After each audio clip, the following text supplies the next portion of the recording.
Holly with On My Way, and it's time to do my weekly update. I'm a few days behind. Things have been a little bit crazy.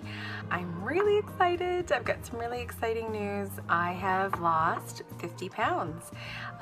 20 pounds with intermittent fasting, which I've done over the past 5 or 6 weeks, and 30 pounds in the year previous to that, because I was going up and down and up and down. So yeah, it's been really great. Once I found the intermittent fasting, it's coming along really well. And if there's any of you that haven't seen the previous videos, or you're not aware of what intermittent fasting is, it's the idea that you would have your full day's worth of calories, but just in a shorter window. Some people will do 12-hour fasting and 12-hour feeding window. Some people do 16 and 8. I try to do about 19 and 5. And the premise behind that is that you would let your body get into a fasted state, which after 12 hours it will, and your body would burn the glycogen from your stored fat cells instead of from the glucose from the food that you're eating all day. So that's been really good for me, obviously with the weight loss, as well as emotionally and mentally with the food addictions and emotional eating disorders that I suffer with. So that's been really good, and I didn't think I was gonna hit that mark this week. I didn't think it was gonna happen because it was a bad week. My knee has really been bothering me, so I haven't been able to work out as much. And I've got some issues with like the ligaments. Basically old lady knee is what my orthopedic surgeon told me. And then it was my lady time, so I wasn't feeling super awesome about that.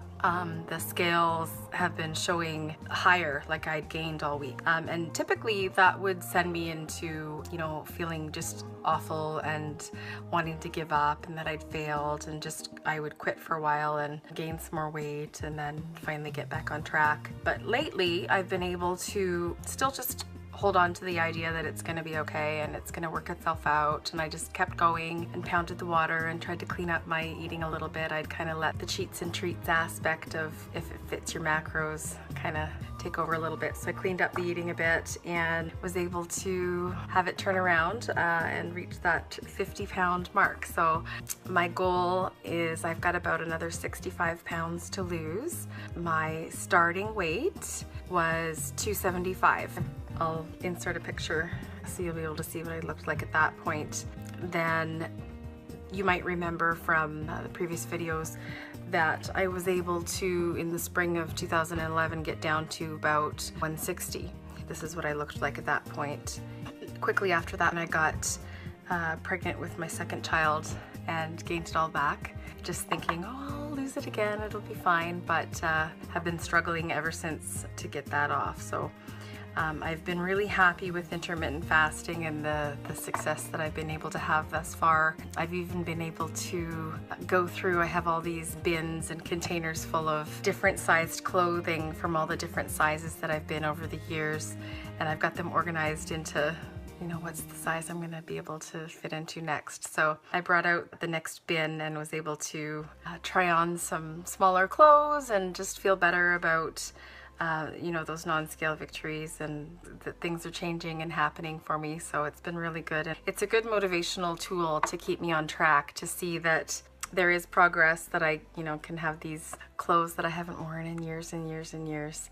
And then another great thing that I've found about doing these videos and talking openly about the issues that I struggle with during my weight loss journey is I've had a few people message me, tell me that they suffer from similar eating disorders with, you know, the binge eating and the secretive eating and hiding junk food and things like that. And I think that's part of the reason that I'm doing this and that I'm being so open and candid about my struggles, because it's not easy to admit some of this stuff. It's really embarrassing, and that's why a lot of people tend to keep that secretive stuff kind of on the down low. But I think that if it gets talked about and people are able to realize that it's a little bit more commonplace than we think it might be, then we can find help in feeling that solidarity with some other people. So that's why I've been doing it, because it's very cathartic to talk openly about it, and then to have the response from people identifying that they struggle with similar things. It helps me to feel like I'm not alone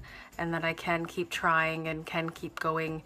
And ultimately that's what I've learned in the last little while, is that you're going to be able to feel and have more success if you eliminate that guilt that typically will come from the standard diet mentality of restriction and deprivation.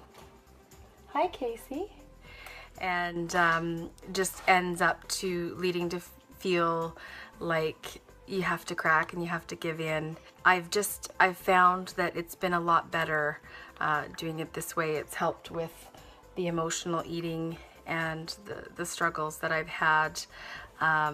Sorry, I got a little bit distracted there. I was having trouble focusing on what I was talking about. With the standard diet mentality, where we're trained to think that there has to be restriction and deprivation, and you just have to eat a certain way and avoid certain things. And that doesn't really work well for people that do struggle with like emotional eating or have food addictions. You know, I've had a couple of people message me and contact me and talk about how, you know, they're trying to lose weight, but their partners or their family are being very critical of the food that they're eating and just, you know, saying, well, I'm just trying to be helpful. I just want to be a coach. But telling someone that they can't have something is sometimes not the best response, especially for people that do struggle with issues with food. And I always used to take those comments to heart and just feel guilty, and that would be the reason why those types of things would be eaten in secret or hidden. Recently, I've been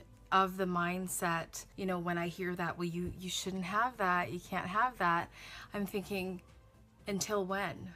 When is it going to be okay to have this, whatever it is that I want? How much weight do I have to lose before it's okay to have that?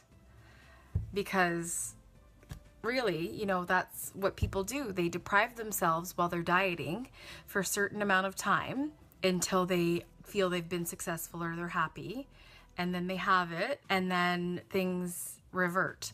And so with intermittent fasting, and if it fits your macros, what's really great about it is you can incorporate any kind of eating style that you want to do. If you want to do keto, if you want to do paleo, if you want to do vegetarian, vegan, whatever eating plan you want to have, you can just switch it over and convert it to intermittent fasting. And so I wanted to do a style of eating that's mostly like eating clean, mostly vegetarian, but still having the freedom to have some other things that might typically be excluded. You know, I'm not eliminating pretty much anything because I want this to be the way that I eat for the rest of my life. I want to do intermittent fasting forever. So I want to eat now the way I plan on eating for the rest of time, basically. So I don't want it to be a diet of restriction right now, and then whenever that point is, when I've lost enough or I've done enough, then it's okay to have that. Because doing it that way,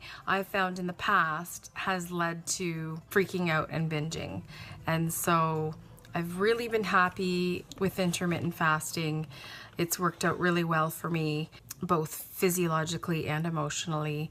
So I'll keep doing these weekly updates, just letting you keep tabs on this weight loss journey of mine. And if there's anything specific that you'd like to have talked about or addressed, or anything to do with like the food addictions or anxiety and depression, just please feel free to comment below, and I'd be happy to do that. And if you are liking these videos that I'm putting out, feel free to like the video, comment below, and subscribe to my channel so that you can stay current on the content that I'm putting out. Okay, have a great day. We'll talk to you guys next week.